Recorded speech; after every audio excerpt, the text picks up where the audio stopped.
Now to that terrifying wake-up call early this morning at Gate City apartment complex in Birmingham when an explosion rocked the building. WVUA's Jennifer Edwards joins us now in studio with more. Jennifer. Lynn Phillip, the explosion rocked the Gate City apartments in Birmingham just before 3 a.m. Witnesses are still shaken up by what they saw in the wee hours of this morning. Boom, boom, and shingle.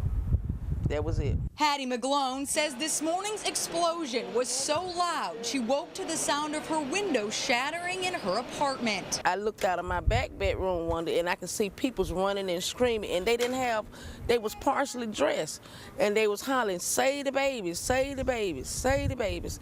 And I'm like, oh my God, I said something terrible don't happen. McGlone says she immediately ran outside to see what happened and couldn't believe her eyes. I just see a big ball of fire, and when I looked, the entire building from the top was just crushing down. Birmingham Fire Rescue Service Battalion Chief C.W. Mardis says firefighters responded to the Gate City apartments around 2:45 this morning. He says once on the scene, crews realized 2 people were trapped in the debris. We called in our heavy rescue units and performed the extrication. We were able to pull out 1 male and 1 female.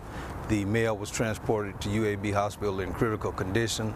The female was apparently had died on the scene, unfortunately. As to what caused the deadly explosion, Mardis says remains under investigation, but residents on the scene are blaming a gas leak.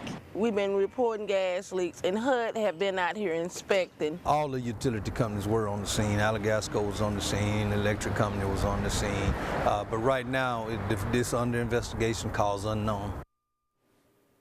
Mardis says 7 other people were transported to area hospitals, including 4 children, but no one suffered life-threatening injuries. Live in the studio, Jennifer Edwards, WVUA News.